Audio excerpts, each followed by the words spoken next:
Pirated SPG. Striktong patnubay at gabay ng magulang ang kailangan. Maaaring may masiselang tema, lengguwahe, karahasan, sexual, horror o droga na hindi angkop sa mga bata.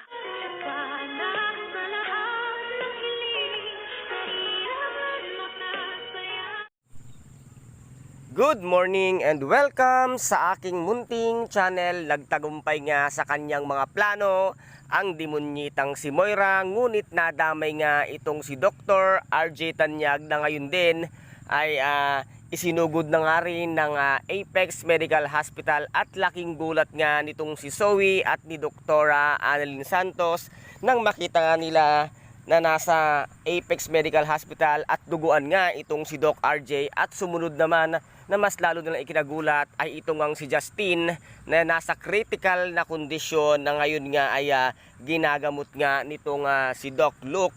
At ano kaya ngayon ang kahihinatnan nitong si Justin? Si Justin kaya ay tuluyan pang makaligtas or tuluyan na nga itong mawala, dahil nga ito ang hinahangad nitong ang si Moira, dahil sa dami nga ng mga sikretong nalalaman nitong ang si Justin tungkol nga sa pagkatao ng demonyitang si Moira at ng kanyang anak na si Zoe, na ngayon nga ay isa na siya sa mga nakakaalam na itong ang si Zoe ay hindi tunay na anak ni Doc RJ Tanyag. At ngayon nga ay isa rin itong ang si Gilbert na siyang inutusan nga nitong si Morgana, na ngayon ay sinugod na rin sa Apex Medical Hospital. At dito na nga magkakaroon sa palaisipan nitong ang si Dr. Annalyn Santos na bakit kasama si Gilbert, at dito lang maiisip na baka inutusan si Gilbert ng kanyang pinagtatrabahuhan, at dito na kaya nila muli at madiscovery kung ano nga ang